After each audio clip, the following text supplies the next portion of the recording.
महाभूत ये सब वेदांत का विषय है। एको देवा सर्वभूतेषु गुहा सर्वव्यापी सर्वभूतांतरात्मा कर्माध्यक्षा सर्वभूताधिवासा साक्षी चेता केवलो निर्गुणश्चो। एक ही परमात्मा सभी त्रिलोक में रहने वाला है और सब जगह पर वो व्याप्त है।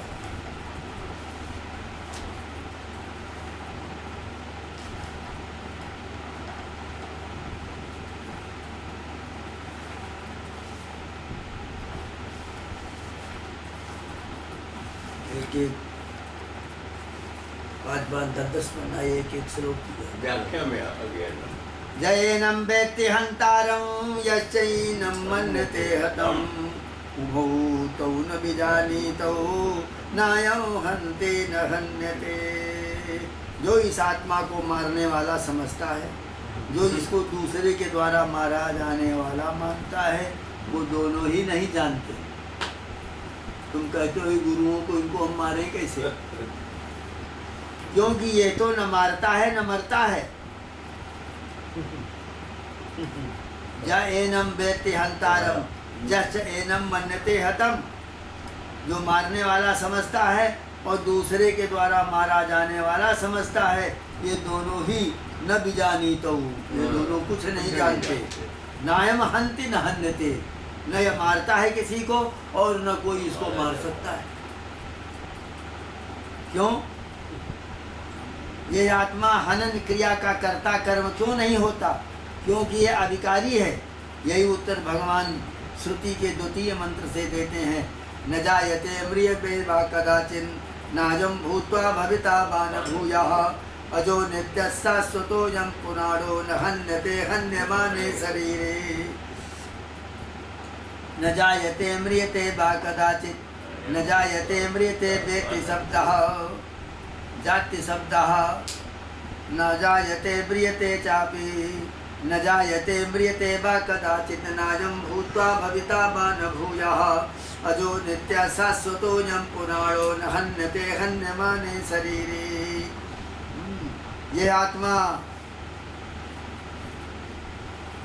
न जायते, पैदा नहीं होता, जन्म नहीं लेता, मरता नहीं।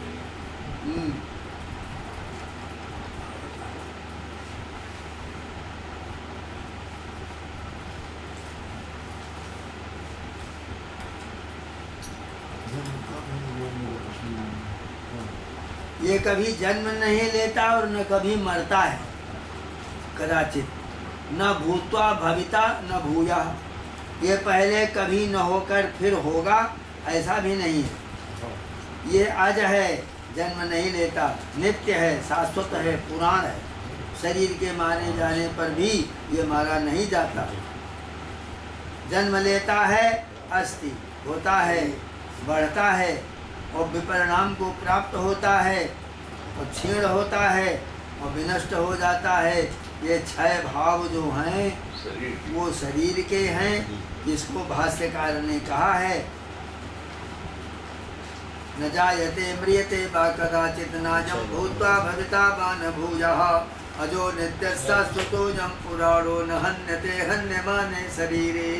शरीर के मर जाने पर, नाश होने पर ये आत्मा मरता नहीं है। वासां से जीर्णानि तथा विहायो नवानि गृह्णाति नरोपराणि तथा शरीराणि विहाय जीर्णान्यन्यानि संजाति नवानि देहि। जैसे मनुष्य पुराने वस्त्रों को त्याग कर नए वस्त्रों को ग्रहण कर लेता है, वैसे ही यह देही आत्मा पुराने जीर्ण शीर्ण शरीरों का परित्याग करके नवीन शरीरों को धारण कर लेता है। भीष्मादि जो हैं आजीवन धर्मानुष्ठान के क्लेश से जर्जर शरीर हैं। वर्तमान शरीर के पात के बिना वे अपने धर्मानुष्ठान के फल को भोगने के लिए असमर्थ हैं। यदि तुम उन्हें धर्म युद्ध से उनके स्वर्ग भोग के प्रतिबंधक स्वर्ग भोग प्राप्त हो उनको, उसमें बाधा है यह वृद्धावस्था का शरीर।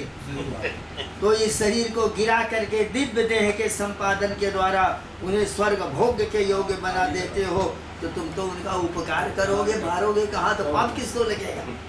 बढ़िया तर्क है। बड़ा अच्छा तर्क दिया है। तो कहते हैं नैनं छिन्दन्ति शस्त्राणि नैनं दहति पावकः न चैनं क्लेदयन्त्यापो न शोषयति मारुतः न चैनं छिन्दन्ति शस्त्रादीनां तन्नाशकत्वात् सामर्थ्ये तस्य तज्जनितानाम् आसानार्हत्ये हेतुम् आह नैनं छिन्दन्ति न छिन्दन्ति अवयव विभागेन द्विधा कर्तुं न शक्नुवन्ति। ये शरीर के जो अवयव हैं उनको दो भागों में काट करके अलग कर देने के लिए न एनम छिन्दन्ति, ये आत्मा का नाश कभी होता नहीं, इसके टुकड़े नहीं होते। कोई शस्त्र इसको काट नहीं सकता, न अग्नि जला सकती है, न जल इसको डुबा सकता है, न वायु इसको सुखा सकती है। अच्छेद्योयम दाह्योयम अक्लेद्यो सोऽस्यदेवचो नित्यः सर्वो गतस्थाणुरचलोऽयं सनातनः। इस आत्मा को शस्त्र नहीं काट सकते, इसको अग्नि जला नहीं सकती, इसको जल गला नहीं सकता, वायु भी सुखा नहीं सकता। अच्छेद्योयम दाह्योयम अक्लेद्यो सोऽस्यदेवचो नित्यः सर्वगतस्थाणु रचलोऽयं सनातनः। यह आत्मा अछेद्य है और अदाह्य है और अक्लेद्य है, अशोष्य है, जो कोई सुखा नहीं सकता, नित्य है, अविकारी है, अचल है, सनातन है, एक रूप है, छेदन के अयोग्य है, काटे जाने के अयोग्य है, जलाए जाने के अयोग्य है, भिगोए जाने के अयोग्य है, इसको पानी गला सड़ा नहीं सकता, यह अशोष्य है, सुखाए जाने के अयोग्य है, वायु उड़ा नहीं सकती। यह आत्मा इस प्रकार का है। अच्छेद्योयम दाह्योयम अक्लेद्यो सोऽस्यदेवचो नित्या सर्वोगतस्थाणुरचलोऽयं सनातनः। अव्यक्तोऽयम चिन्त्योऽयम अविकार्योऽयम उच्यते तस्मादेवं विदित्वैनं नानुशोचतुमर्हसि। यह आत्मा अव्यक्त है, प्रकट नहीं है, अचिंत्य है, अविकार्य है। इस आत्मा को इस प्रकार का जान करके तुम शोक नहीं कर सकते। विदित्वा, जान करके, जब जानोगे तो फिर शोक नहीं करोगे। अथचैनं नित्यजातं नित्यं वा मन्यते मन्यसे मृतं तथापि त्वं महाबाहो नैवं शोचितुमर्हसि। हे महाबाहो, यदि तुम इस आत्मा को नित्य उत्पन्न होने वाला और नित्य प्रति मरने वाला मानते हो तो भी तुम शोक करने लायक नहीं हो। क्यों शोक कर रहे हो? क्यों ऐसा कर रहे हो? तो भगवान उत्तर दे रहे हैं, जातस्य हि ध्रुवो मृत्युः ध्रुवं जन्म मृतस्य च तस्मात् अपरिहार्येऽर्थे न त्वं शोचितुमर्हसि। जो उत्पन्न हुआ है उसकी मृत्यु निश्चित है। जब पैदा हुआ है उसी समय ललाट पट्टे लिखिता विधाता, उसके माथे में लिख दिया विधाता ने, षष्ठी दिन याक्षर मालिका चो। छठी दिन, जब छठवां दिन होता है तो अपने यहाँ छठ मनाई जाती ना, कहते ना कि छठी में तुम उनके खाना खाए हो क्या? यानी उस छठी एक बहुत महत्व का पर्व है। क्यों? उसी दिन ब्रह्मा आते हैं और उसके ललाट में लिख देते हैं, षष्ठी दिन याक्षर मालिका चो। वही छठवें दिन की लिखी हुई मालिका जो ब्रह्मा की है, उसी को ज्योतिष शास्त्र में प्रमाण मान करके ताम जन्मपत्रीं प्रकटीं करोमि, उसी से जन्मपत्री बनती है। मूल वो है और उसको जानने के लिए हम सूर्य के पास जाते हैं। यहाँ कोई बता नहीं सकता।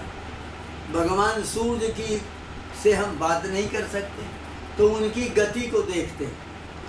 वो गति जो चल रही है वो दिन बनाती है कि रात बना रही?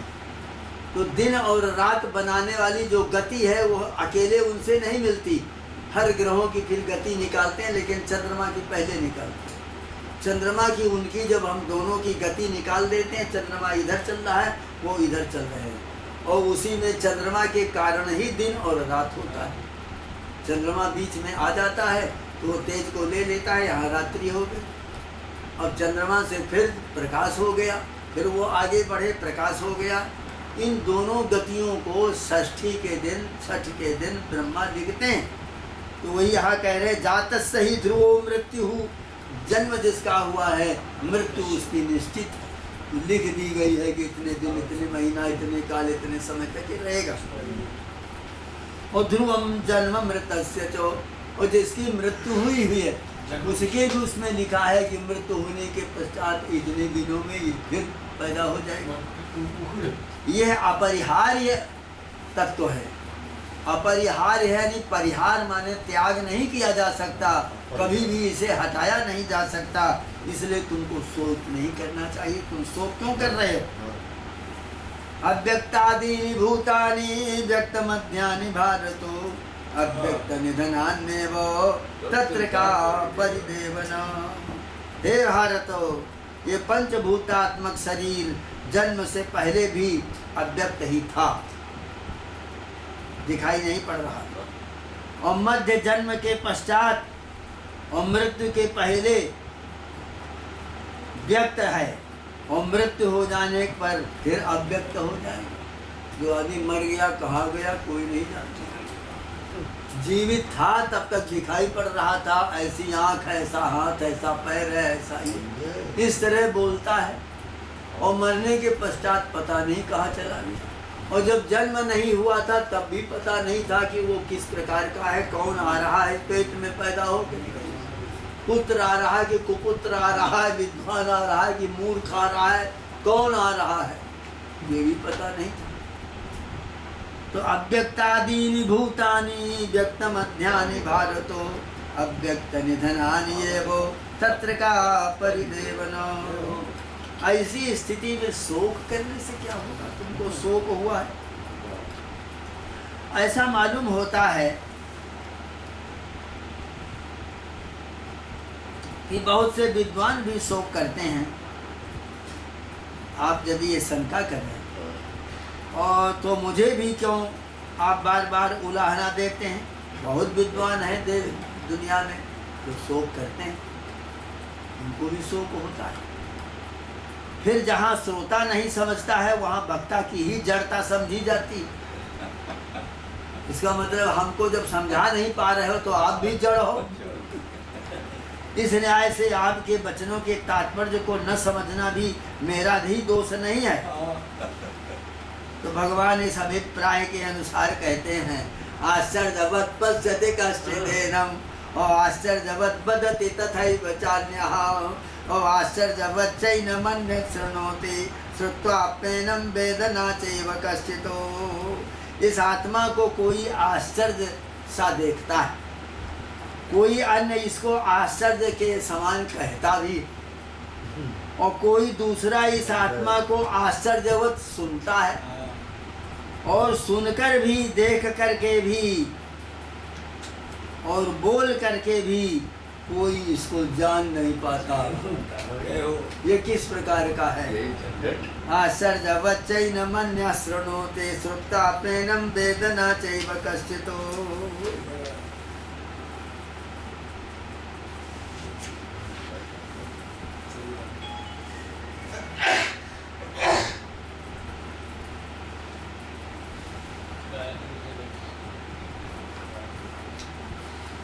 कहते हैं कि सब प्राणियों में साधारण रूप से रहने वाले भ्रम की निवृत्ति का जो साधन है उसका उपसंहार कर रहे हैं।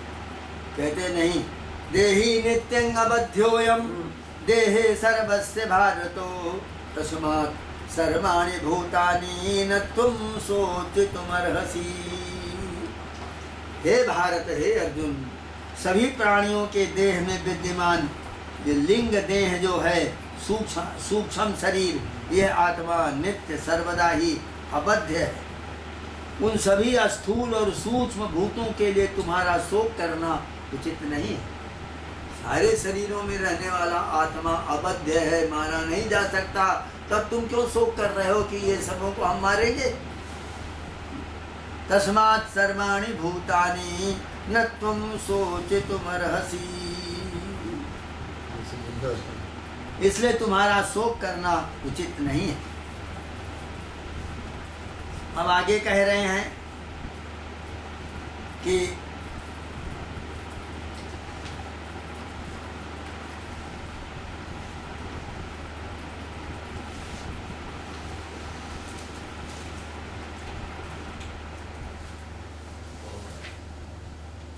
भारत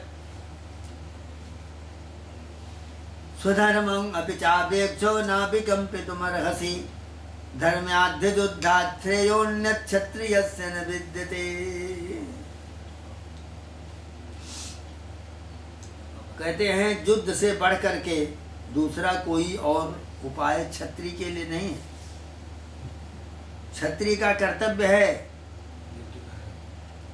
भीष्म द्रोण आदि गुरुजनों के साथ युद्ध करना तो उचित नहीं, ये अतिनिंदित है। ऐसी अर्जुन की आशंका के कारण भगवान कह रहे हैं, हे पार्थो, बिना किसी प्रयत्न के ही प्राप्त हुआ स्वर्ग का खुला द्वार रूपी ऐसा युद्ध तो सुखी क्षत्रियों को ही प्राप्त होता है। बिना किसी प्रयत्न के, और स्वर्ग का दरवाजा खुला हुआ है। जदर्क्षया चोपपन्नम स्वर्गद्वारं अपावृतम। स्वर्ग का जो अपावृत खुला हुआ दरवाजा, जदर्क्षया, बिना इच्छा के अपने आप खुला है। सामने देखो, वो दरवाजा खुला हुआ है, स्वर्ग जाने का नहीं वरन ब्रह्मलोक में पहुंच जाने का। तुम क्या देख रहे हो? जदर्क्षया चोपपन्नम स्वर्गद्वारं अपावृतम सुखिनः क्षत्रियाः पार्थो लभन्ते युद्धमीदृशम्। बिना किसी प्रयत्न के ही प्राप्त हुआ स्वर्ग का खुला द्वार रूपी युद्ध सुखी क्षत्रियों को, बड़े भाग्यवान क्षत्रियों को प्राप्त होता है।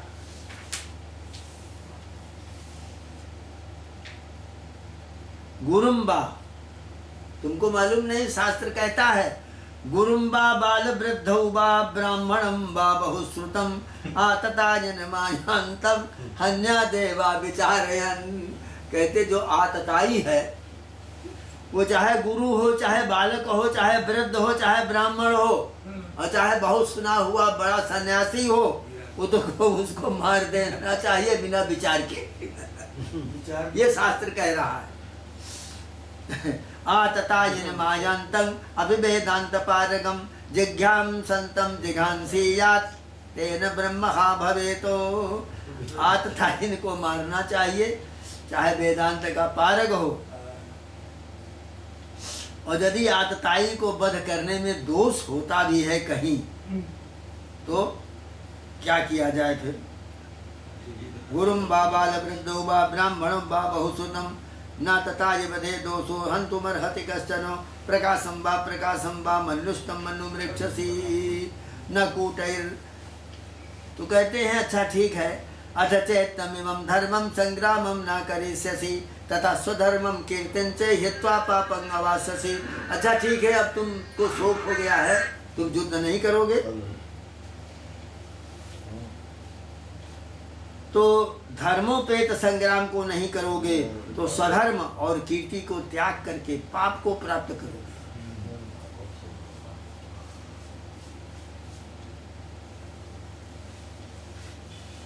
बड़ा बढ़िया यहाँ का। इसके आगे वाला बहुत बढ़िया है।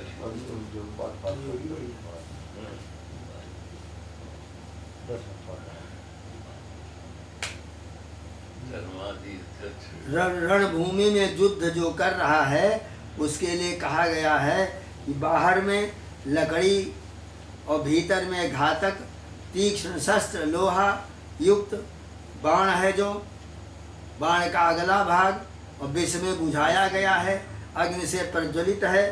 शस्त्रों से इनसे शत्रुओं को न मारे। रथ पर बैठा हुआ योद्धा भूमि पर स्थित नपुंसक हाथ जोड़े बाल खोले बैठे हुए मैं तुम्हारा हूँ ऐसा कहते हुए शरणागत योद्धा को भी न मारे। सोए हुए, कवच से रहित, नग्न, जिसका और शस्त्र से रहित युद्ध नहीं किया जा सकता। केवल युद्ध को देखते हुए, जैसे युद्ध संवाददाता आदि दूसरों के साथ युद्ध में भिड़े योद्धा को न मारे, अपने अस्त्र शस्त्र के टूटने आदि से दुखी, पुत्र आदि के शोक से आर्त, परीक्षित भीत, युद्ध से विमुख पाने को ऊपर शस्त्र न चलावे। सज्जन क्षत्रियों के धर्म का यही धर्म है। इन नियमों के साथ युद्ध किया जाता है। 4 तारीख को क्या हुआ? अकीर्तिं चापि भूतानि कथयिष्यन्ति ते व्ययम् संभावितस्य चाकीर्तिर्मरणादतिरिच्यते। समस्त प्राणी बहुत समय तक रहने वाली तुम्हारी अपकीर्ति का भी कथन करेंगे। ये समझ लो, जितने संसार के प्राणी हैं तुम्हारी अपकीर्ति का वर्णन करेंगे। और संभावित यानी सम्मानित पुरुष के लिए अपकीर्ति तो मरने से भी बढ़कर। संभावित चाकीर्तिर्मरणादितिरिच्यते। तो भयात् ऋणात् उपरतं मंसन्ते त्वां महारथाः देशांचे त्वं बहुमतो भूत्वा जास्यसि लाघवम्। जिन भीष्म आदि की दृष्टि में तुम बहुमत सम्मानित हो, वे ही महारथी बड़े बड़े जो खड़े हैं तुमको भय के कारण रण युद्ध से उपरत मान लेंगे कि तुम भयभीत हो गए हो, अतः युद्ध से उपरत होकर भी तुम लघुता को प्राप्त हो जाओगे। भीष्म, द्रोण, दुर्योधन महारथी तुमको कृपा से नहीं, कर्ण आदि के भय के कारण युद्ध से निवृत्त उपरत मानेंगे। यदि कहो ये मेरा बहुत मान करते हैं, फिर मुझे भीत कैसे कर मानेंगे? तो भगवान कहते हैं भीष्मादि की ही दृष्टि में तुम बहुमत हो। ये अर्जुन बहुत से गुणों से युक्त है, इस प्रकार माने जाते हो, महारथी हो, और भय के कारण तुम उपरत हो जाओगे तो तुम्हारी बड़ी निंदा होगी। तो अवाच्य बादांश बहून वदिष्यन्ते तवाहिताः निन्दन्तस् तव सामर्थ्यम ततो दुख तरन्नु किम। तुम्हारे शत्रु तुम्हारे सामर्थ्य की निंदा करते हुए और तुमको बहुत से न कहने योग्य कुवचन कहेंगे, इससे बढ़कर और दुख क्या होगा? तो हसो वा प्राप्स्यसि स्वर्गम जित्वा वा भोक्ष्यसे महीम तस्मादुत्तिष्ठ कौन्तेयो युद्धाय कृतनिश्चयः। हे कौन्तेय, मारे जाने पर स्वर्ग मिलेगा और जीतने पर पृथ्वी का राज, इसलिए युद्ध के लिए निश्चय करके उठो, खड़े हो जाओ। मर जाने पर स्वर्ग मिलेगा, जीते से मीवन का राज, पृथ्वी का राज, यहाँ का राज्य मिलेगा। हतो वा प्राप्स्यसे स्वर्गम जित्वा वा भोक्ष्यसे महीम तस्मात् उत्तिष्ठ कौन्तेय युद्धाय कृतनिश्चयः। क्यों?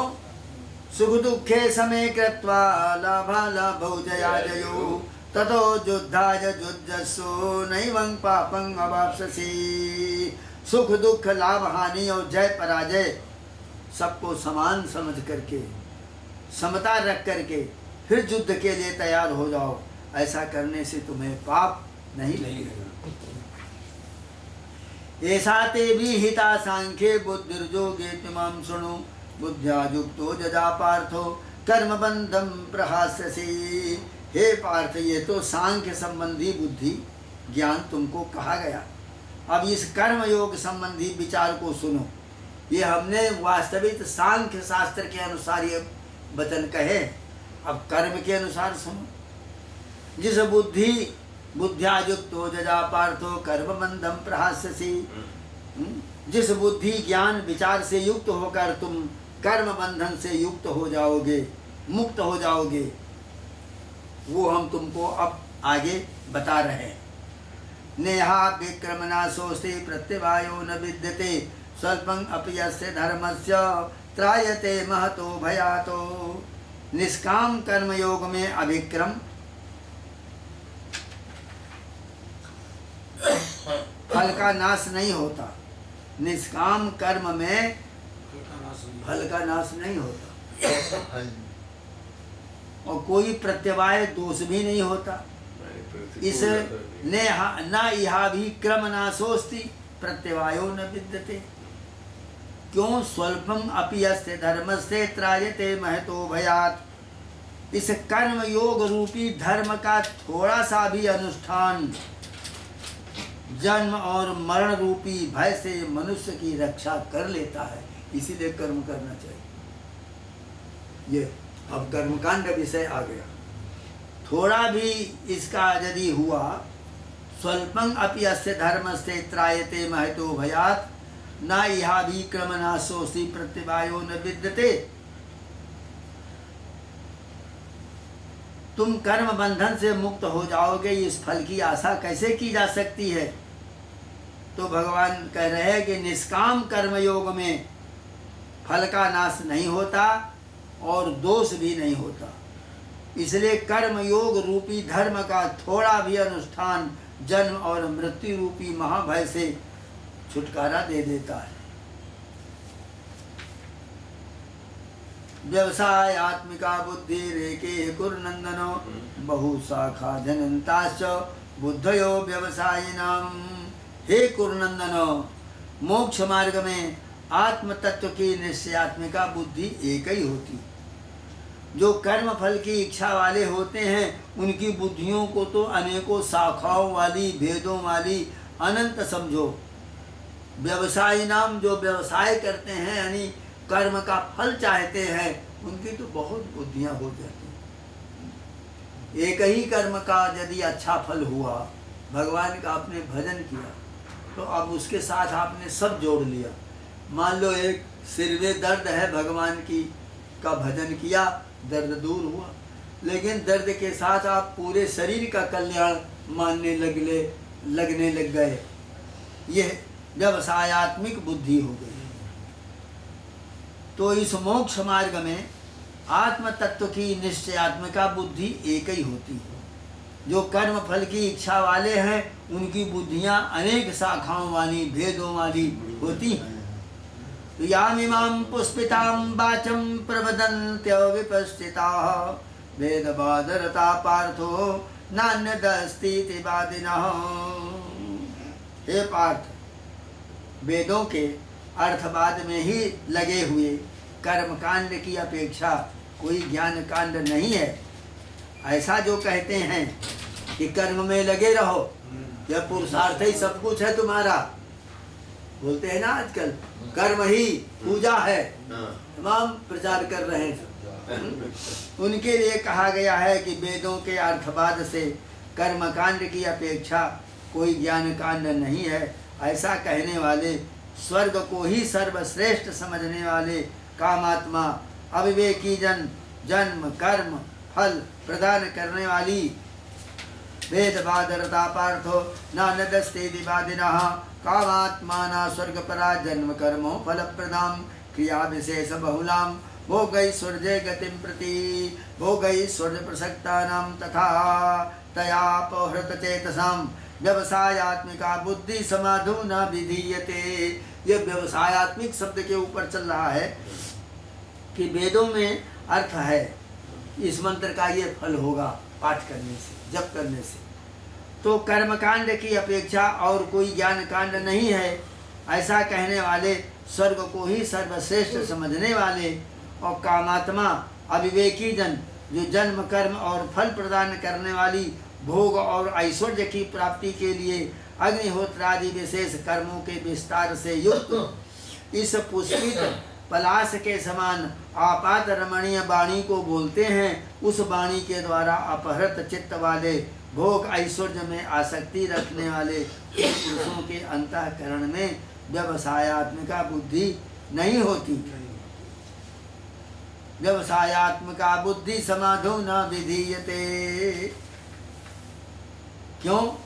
त्रैगुण विषया वेदा निस्त्रैगुण्यो भवार्जुनो निर्द्वंदो नित्य सत्वस्थो निर्जोग क्षेमात्मवान। वेद में तीनों गुणों के लिए बातें बताई गई, यानी सतोगुण, रजोगुण, तमोगुण। तो काम मूल संसार विषयक ही वेद है। वेद की सारी बातें ये इन 3 गुणों को देने वाली हैं। तुम निस्त्रयी गुण, निष्काम, निर्द्वंद और नित्य सत्वस्थ, निर्जोग, छेह हो नहीं इंद्रियां में, स्वच्छ से भी स्वच्छतर। ये जब भाव बन गया तो ऐसी किया कर भावना, स्वच्छंद हो सुख से विचर। ये तुझावानर्थो बुधपादे सर्वथा संप्रतोदके, तावान सर्वेषु वेदेषु ब्राह्मण से विजानतः, कर्मेणेदाधिकारस्ते मा फलेषु कदाचन। कर्म करने में तुम्हारा अधिकार है, किसी भी अवस्था में उसके फलों को भोगने में नहीं है। माँ कर्म फल हेतुर्भूर्माते संगोस्त्व कर्मणि। तुम कर्म फल के हेतु मत बनो, कर्म न करने में भी तुम्हारी आसक्ति नहीं होनी चाहिए। तुम कर्म फल में हेतु मत बनो और कर्म न करने में भी तुम्हारी आसक्ति नहीं होनी चाहिए कि हम कर्म नहीं कर रहे इसलिए करो और ना करो। तो जो गस्था कुरु कर्माणि संगम त्यक्त्वा धनंजय, सिद्ध सिद्ध्यो समो भूत्वा समत्वम योग उच्यते।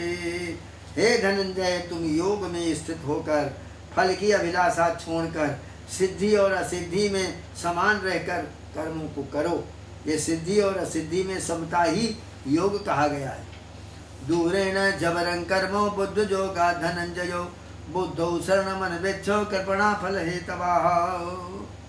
हे धनंजय, बुद्ध योग की अपेक्षा आत्मबुद्धि के साधन भूत निष्काम कर्म योग की अपेक्षा फलाभिसंधि से किया जाने वाला कर्म विप्रग्रस्त होने के कारण अवर है। यानी बुद्धि योग जो है इसकी जगह पर आत्मबुद्धि का साधन निष्काम कर्म योग। बुद्धि योग की अपेक्षा क्या है कि निष्काम कर्म योग। और फल प्राप्ति करने वाला जहाँ विषय है तो कर्म विप्रकृष्ट होने के कारण वो दूसरा कर्म है। अतः तुम परमात्मा बुद्धि में शरण ग्रहण करो। फल की कामना रखने वाले मनुष्य तो कृपण होते हैं, उनको कृपण मान लो। बुद्ध योग की अपेक्षा आत्मबुद्धि के साधन भूति निष्काम कर्मयोग की अपेक्षा फल की अभिलाषा किया जाने वाला जन्म और मृत्यु का जो कर्म है वो दूर से त्याग कर, वो दूर अत्यंत विप्रकृष्ट होने के कारण अवर अधम है। परमात्मा बुद्धि यानी सांसारिक बुद्धि से किया जाने वाला कर्म दूसरा है और दूरेण झवरं कर्म तो वो अवर है। हे धनंजय, बुद्धि योग की अपेक्षा आत्मबुद्धि के साधन भूति निष्काम कर्म योग लगाओ और उसकी अपेक्षा फलाभिसंधि से किया जाने वाला कर्म विप्रकृष्ट होने से अवर है। तुम परमात्मा बुद्धि में शरण ग्रहण करो। और फल की कामना रखने वाले मनुष्य तो कृपण होते हैं, वो थोड़ी जगह रह गए। हमको एक फल मिल गया, हमें एक पुत्र पैदा हो, इसके लिए अनुष्ठान किया, अब एक पुत्र पैदा हुआ तो खत्म हो गया, लेकिन फिर भी हम कामना करते। तो वो कृपणता हुई। पहले ही तुम व्यापकता रखते तो एक की बातें न करते। तो बुद्धि युक्तो जहाती है उभे सुकृत दुष्कृते, तस्मात् योगाय जुज्जस्व योगा कर्म सुकौशलम। अब यहाँ बता रहे हैं कि समत्व बुद्धि से युक्त पुरुष कर्म जनित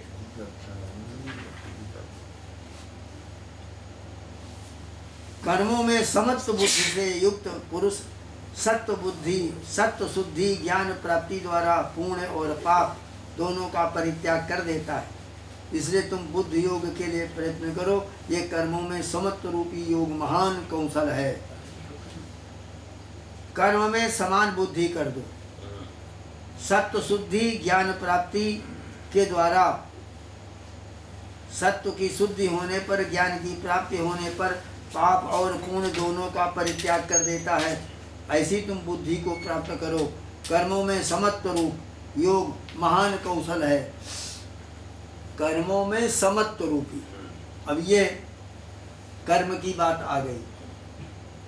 तो समत्व तो कर्मों में हो नहीं पाता। खाना खा लिया कर्म, नहीं खाया ये भी कर्म। और फिर भी बेचैनी हो रही है, तो वो बेचैनी वाले उसको फल को तुम मानो ही नहीं, ये वो समझा रहे हैं। दो तो ये फल हैं, भोजन करना न करना। करने से और न करने से क्या हुआ? करने से शांति हुई, न करने से दुख हुआ। तो कहते सुख और दुख दोनों को समान समझो, करो ना करो दोनों से, इससे जो सुख हो रहा है उसका त्याग कर दो और उससे जो दुख हो रहा है उसका त्याग कर दो, तो समान धर्मी हो जाओ। तो कैसे हो जाए? तो कह रहे हैं कर्मजम बुद्धि युक्ता ही फलम त्यक्त्वा मनीषिणः जन्म बंध निर्मुक्ता पदं गच्छन्त्यनामयम्। बुद्धि युक्त यदि कर्म करोगे और फल का परित्याग कर दोगे तो जन्म और बंधन से मुक्त होकर के तुम उस परम पद को, अनामय पद को प्राप्त हो जाओगे। जदाते मोह कलिलम बुद्धिर्व्यतितरिष्यति तदा गंतासि निर्वेदम श्रोतव्य से सुतप्स्यचो। अब कहते हैं कि अनेक विध फल का वर्णन करने वाली श्रुतियाँ जो हैं, वेद बता रहा है इसका ये करो तो इस मंत्र से जपने से ये होगा, पाठ करने से ये होगा। ये अनेक विध वर्णन करने वाली श्रुतियाँ हैं।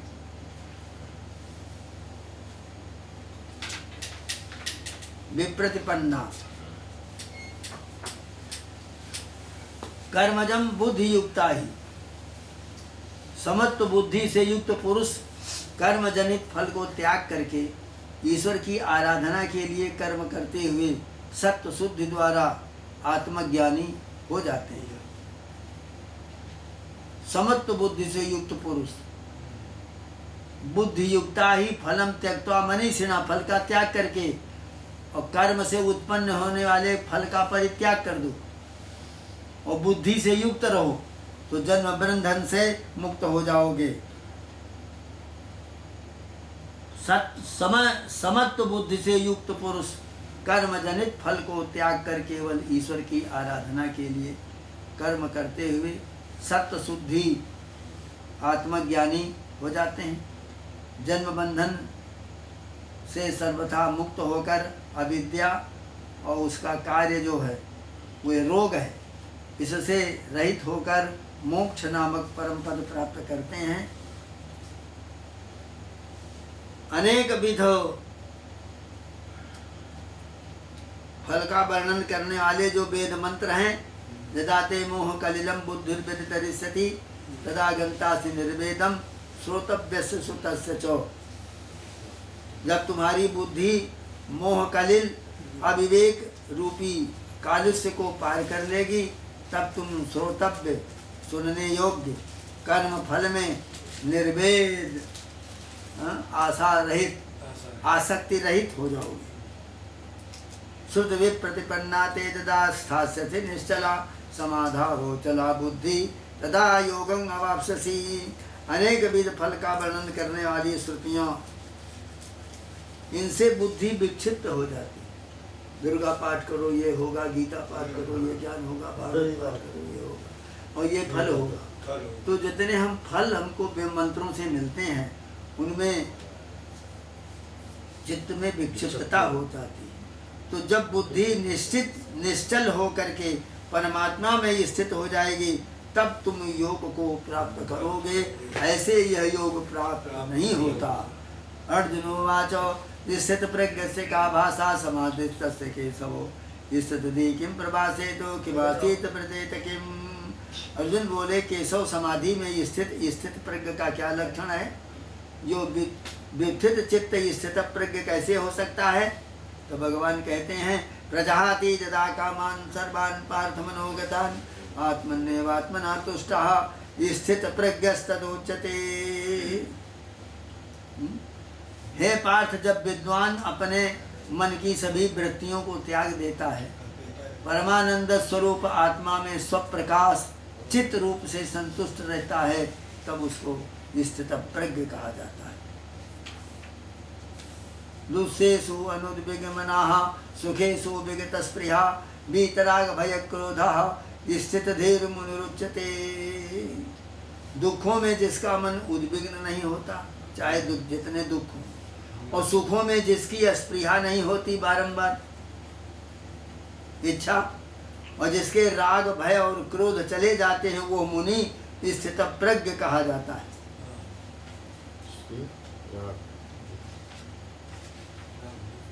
यह सर्वत्रानभिस्नेहस्तत्तत् प्राप्य शुभाशुभम नाभिनन्दति न द्वेष्टि तस्य प्रज्ञा प्रतिष्ठिता। जो मुनि सर्वत्र समस्त देहों में अर्थात जीवन आदि में भी स्नेह रहित हो जाता है, शरीर से भी इसमें स्नेह न करो, उस प्रारब्ध कर्म से प्राप्त शुभ विषय को पा करके भी उसकी प्रशंसा नहीं करता। आज आपको बहुत धन मिल गया, बड़ा स्वस्थ शरीर मिला, बड़ी ताकत मिली, इसकी प्रशंसा न करो। अशुभ विषय को पाकर उसे द्वेष नहीं करता, और जब रोग आ गया, कमजोरी आ गई, तो उससे द्वेष मत करो कि पहले हम ऐसे थे, क्या करें, अब नहीं चल फिर पाते। ये राग और द्वेष दोनों में, उसमें राग है, इसमें द्वेष है, तो इन दोनों में तुम समान धर्मी बनो। यह सर्वत्रानभि स्नेह तत्तत् प्राप्य शुभाशुभम नाभिनन्दति न द्वेष्टि तस्य प्रज्ञा प्रतिष्ठिता। जो सब देहों में, सब जीवन में स्नेह रहित हो जाता है, उस प्रारब्ध कर्म से शुभ अशुभ को पाकर प्रशंसा नहीं करता और अशुभ को पाकर के द्वेष नहीं करता, उसकी प्रज्ञा प्रतिष्ठित होती है, उसकी बुद्धि प्रतिष्ठित है। स्थित प्रज्ञ वही कहा जाता है। यदा संहरते चायं कुर्मुंगानीव सर्वशः इंद्रियार्थेभ्यस्तस्य प्रज्ञा प्रतिष्ठिता। हम यहाँ फिर वही बात कह रहे हैं।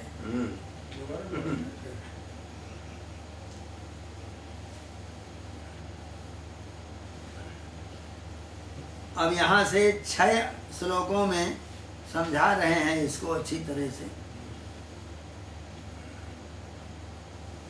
आज ही 2 बजे इसमें यदा संहरते चायं कूर्मुंगानेव सर्वशः इंद्रियार्थेभ्यस्तस्य प्रज्ञा प्रतिष्ठिता। जब ये कछुआ जैसे सब ओर से, कूर्म माने कछुआ, तो कछुआ जैसे सब ओर से अपने अंगों को समेट लेता है, वैसे ही यह मुनि अपनी समस्त इंद्रियों को और इंद्रियों के विषयों से समेट लेता है, उसकी प्रज्ञा प्रतिष्ठित होती है। विषया विनिवर्तन्ते निराहारस्य देहिनः रसवर्णं रसोऽप्यस्य परम दृष्टा निवर्तते।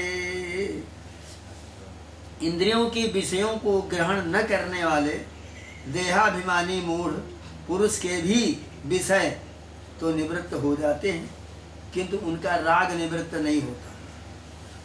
परम पुरुषार्थ का साक्षात करके तो इस स्थित प्रज्ञ का राग भी निवृत्त हो जाता है। इसलिए जततोऽस्यपि कौन्तेय जय पुरुषस्य विपश्चिताः इंद्रियाणि प्रमाथीनि हरन्ति प्रसभं मनः। हे कौन्तेय, विवेक पुरुष के बार बार प्रयत्न करते रहने पर भी विवेक को नष्ट करने वाली ये इंद्रियाएं बलात्कार करके उस मन को विकृत कर देती हैं। तुम अच्छा करना चाहते हो और वो नहीं करने देती। जततोऽस्यपि कौन्तेय जय पुरुषस्य विपश्चिताः, यत्न करने वाले पुरुष के लिए भी ये इंद्रियाएं इतनी बलवान हैं कि बड़े बड़े विद्वानों के मन का भी हरण कर लेती हैं और पाप में उनको लगा देती हैं। तानि सर्वाणि संयम्य युक्तयासीत मत्पराः बसे ही जस्येन्द्रियाणि तस्य प्रज्ञा प्रतिष्ठिता। इसलिए उन सबों का संयम करके सभी इंद्रियों को बस में करो, मन को समाहित करो, मेरा अनन्य भक्त होकर निश्चेष्ट भाव से रहे। जिसके बस में इंद्रियां होती है उसकी प्रज्ञा प्रतिष्ठित होती है। बसे ही जस्येन्द्रियाणि तस्य प्रज्ञा प्रतिष्ठिता। ध्यायतो विषयान् पुंसा संगस्ते सुपजायते। विषयों का बारंबार चिंतन करते करते संग पैदा होता है। संगात संजायते कामः। बारंबार किसी चीज का चिंतन करो तो एक संग होगा। किसी स्त्री का, किसी के धन का यदि आपने चिंतन किया बारंबार तो उससे एक संग पैदा होगा। संग से क्या होता है? संगात संजायते कामः, उससे कामना पैदा होगा। कामात क्रोधो भी जायते, तो कामना की पूर्ति न होने से क्रोध पैदा होता है। क्रोधात भवति सम्मोहः, क्रोध से क्या होता है? मोह, सम्मोह पैदा होता है। सम्मोह आने से क्या होता है? अस्मृति विभ्रमः, जो यादगारी है उसमें भेद होता है। स्मृति भ्रंशात, और स्मृति भ्रंश हो जाएगी तो क्या होगा? बुद्धि नाशा, तो बुद्धि नष्ट हो जाएगी। तो बुद्धि नष्टात् प्रणश्यति, जब बुद्धि नाश हो जाएगी तो उसकी मृत्यु हो जाएगी। राग द्वेष वियुक्तेषु विषयानिन्द्रियैश्चरन् आत्मवश्यैर्विधेयात्मा प्रसादं अधिगच्छति। कहते हैं कि राग द्वेष वियुक्तेषु, जिसने अपने अंतःकरण को बस में कर लिया, वो पुरुष अपने अधीन की हुई अपनी राग द्वेष रहित इंद्रियों से शब्द आदि अनिषिद्ध विषयों को उपलब्ध कराता हुआ चित्त की प्रसन्नता प्राप्त कर लेता है। प्रसादे सर्व दुखानां हानिरस्योपजायते प्रसन्न चेतसो ध्यासु बुद्धि पर्यवतिष्ठते। चित्त की स्वच्छता होने पर पुरुष के सभी दुखों का नाश हो जाता है, क्योंकि प्रसन्न चित्त विद्वान की बुद्धि शीघ्र